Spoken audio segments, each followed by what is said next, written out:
تو وہ وہاں کا ماحول دیکھ کر ہی دنگ رہ گئے۔ وہ صبح 11 بجے ان کے ہاں گئے تھے۔ وہ نماز روزے کے پابند عبادت گزار لوگ تھے۔ ان کی صبح کا آغاز تو فجر سے بھی پہلے ہو جاتا تھا، جبکہ فاریہ ایلیٹ کلاس کی رئیس ماں باپ کی بگڑی ہوئی اولاد تھی، اور ان کی تو صبح ہی 2-2:30 بجے کے قریب ہوتی تھی۔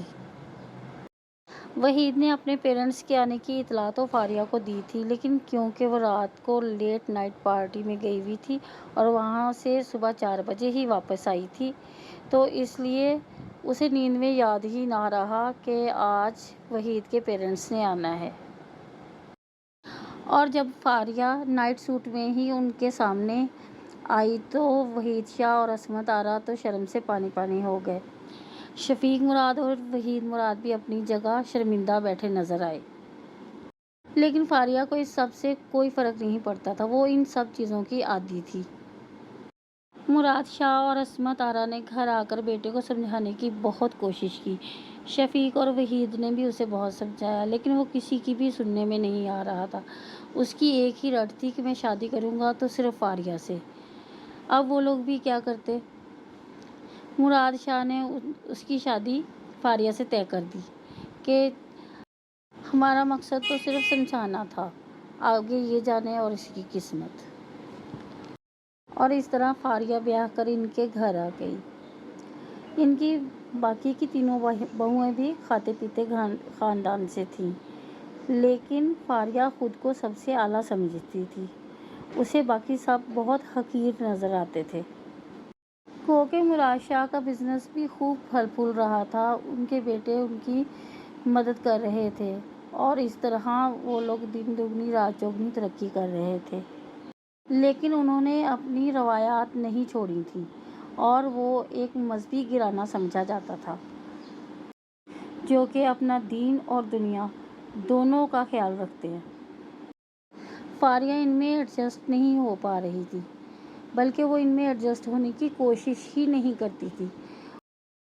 وہ تو یہی چاہتی تھی کہ کسی طرح کوئی سبب ایسا بنے کہ وہ کریم مراد کو لے کر الگ ہو، اور کریم مراد تو ویسے ہی فاریہ کے دیوانے تھے، وہ جو کہہ دیتی وہی انہیں سچ لگتا۔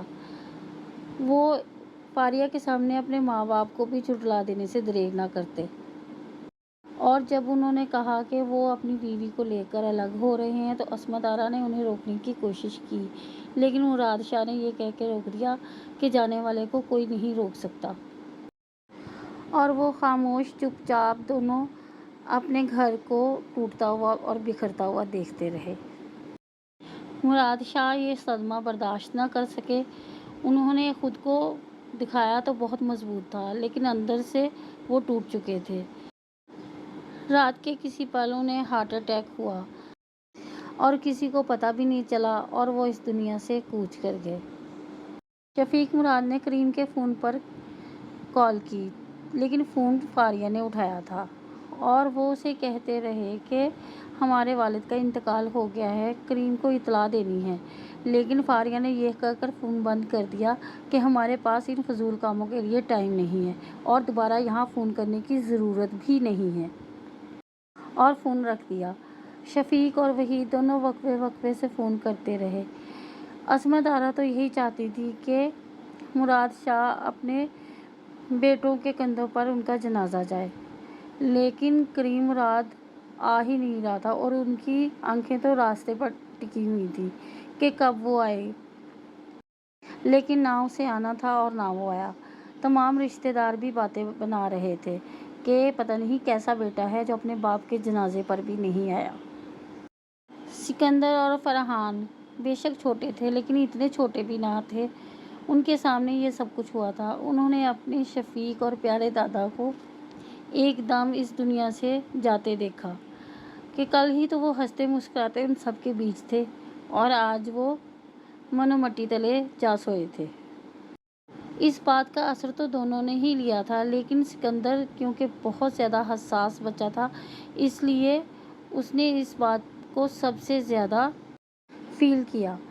پہلے بھی وہ کوئی بہت شرارتی نہیں تھا، لیکن اب تو بالکل ہی گمسم ہو کر رہ گیا تھا۔ وقت کا کام ہے گزرنا، اور وہ گزرتا ہی جاتا ہے۔ وقت کبھی نہ کسی کے لیے رکا ہے اور نہ ہی رکے گا۔ فرحان کے بعد وحید مراد کے ہاں نعمان اور قاسم 2 اور بیٹوں کی پیدائش ہو چکی تھی، اور اسی طرح شفیق مراد کے ہاں 10 سال بعد بخت پیدا ہوا۔ ان کے دونوں بیٹوں میں 10 سال کا فرق تھا، اور جو اس دنیا میں ہو ان کی خبر ایک دوسرے تک تو پہنچ ہی جاتی ہے۔ کریم مراد کے ہاں بھی 2 بچے ہو چکے تھے، زیان اور زائشہ، اور سنا تھا کہ وہ دونوں بالکل اپنی ماں جیسے ہیں۔ البتہ رحیم مراد کے ہاں ایک بیٹی کی پیدائش ہوئی، مینال۔ مینال کی پیدائش کے بعد ان کے گھر میں پھر سے زندگی کی رمق جاگنے لگی تھی۔ اب سب کے چہروں پر اداسی کی جگہ مسکراہٹ نظر آتی، اور پھر مینال نے جب پاؤں پاؤں چلنا سٹارٹ کیا تو ہر کوئی اس کے پیچھے بھاگتا پھرتا تھا، اور وہ شروع سے اتنی شرارتی تھی کہ ہر کسی کو اپنے پیچھے بھگاتی تھی۔ اور اس کے تایا ابو کا دن تو اس کو دیکھے بغیر شروع ہی نہ ہوتا تھا۔ جب تک وہ اسے گود میں لے کر پیار نہ کر لیتے انہیں سکون نہ ملتا تھا۔ یہی حال عائشہ اور فاطمہ کا بھی تھا۔ مینال ان دونوں کی بہت لاڈلی تھی، اور وہ تمام فرمائشیں بھی انہی سے کرتی تھی، اور عصمت آرا کی تو گویا جان تھی اس میں۔ نہ ان کے کوئی بیٹی تھی اور نہ ہی آگے بیٹوں کے یہاں کوئی بیٹی تھی، اور جس کی تھی اسے تو انہوں نے دیکھا بھی نہ تھا۔ تو مینال اپنی دادی سمیت سب کی لاڈلی تھی۔ بخت مینال سے 3 سال بڑا تھا، لیکن بخت سمیت فرحان، نعمان اور قاسم چاروں پر اس کا حکم چلتا تھا۔ بے شک باہر گلی میں سائیکل چلانا ہو، کرکٹ کھیلنا ہو یا پھر فٹ بال میچ ہونا ہو، وہ ہر کھیل میں پیش ہوتی تھی، اور وہ چاروں عاجز آئے ہوئے ہوتے تھے۔ انہیں سمجھ نہیں آتی تھی کہ وہ اس کا کیا کریں، کیونکہ مینال کے اپنے ہی اصول تھے اور وہ انہی کے تحت چلتی تھی۔ نہ وہ آؤٹ ہوتی تھی اور نہ ہی وہ کسی کی کوئی بات مانتی تھی، بلکہ سب کو بھگا بھگا کر ان کا برا حال کر دیتی، اور جب گھر والوں کو پتہ چلتا تب بھی انہیں ہی ڈانٹ پڑتی کہ تم لوگوں میں دھوپ میں اس کو باہر لے کر کیوں گئے۔ اور مینال سب کے سامنے اتنی معصوم بچی بن جاتی کہ جیسے اسے تو بات کرنی ہی نہیں آتی، اور جیسا یہ سب کہتے ہیں وہ تو ویسا ہی کرتی ہے۔ جانتے تو گھر والے بھی سب کچھ تھے، لیکن آمنہ کے علاوہ باقی سب مینال کی ہی سائیڈ لیتے تھے، اور کسی کی مجال تھی کہ اس کی دادی اور بڑے بابا کے سامنے کوئی اسے کچھ کہہ جاتا۔ اس کے اور اس کے بڑے بابا کے تو الگ ہی پروگرام بنتے تھے، کیونکہ سکندر نے تمام بزنس سنبھال لیا تھا اور وہ بے فکر ہو کر ریٹائرمنٹ کی لائف گزار رہے تھے۔ ہاں البتہ کبھی کبھی آفس چلے جایا کرتے تھے، اور آفس کو وحید اور رحیم ہی دیکھتے تھے، اور سکندر ان کا پورا ساتھ دیتا تھا۔ لیکن جب سکندر نے اپنے بابا کے سامنے یہ خواہش ظاہر کی کہ وہ فارن میں پڑھنے جانا چاہتا ہے تو شفیق مراد ایک دم سے چپ کر گئے تھے، اور عصمت آرا بھی کچھ بول نہ پائی تھی۔ سکندر سب سمجھتا تھا، اور اس نے ان سے وعدہ کیا تھا کہ وہ کسی لڑکی کے چکر میں نہیں پڑے گا، اور مزید یہ کہ وہ اپنے تایا کریم مراد جیسا ہرگز نہیں ہے، اور نہ ہی وہ کوئی دوسری فاریہ اس گھر میں آنے دے گا۔ اس نے تمام گھر والوں کو منا لیا تھا، لیکن عائشہ خاتون کیا کرتی اپنے دل کا، جو مان کے ہی نہیں دے رہا تھا۔ وہ ان کی پہلی اولاد تھا، اور 10 سال تک اکلوتی بھی۔ انہوں نے اسے بڑے ہی لاڈ سے پالا تھا، اور اس کے بغیر تو وہ 1 منٹ بھی نہیں رہ سکتی تھی، کجا کے اتنے سال وہ اس کے بغیر کیسے گزارتی۔ لیکن جیسے تیسے کر کے انہوں نے اپنے دل کو سمجھا ہی لیا، اور پھر سکندر پڑھنے کے لیے کینیڈا چلے گئے۔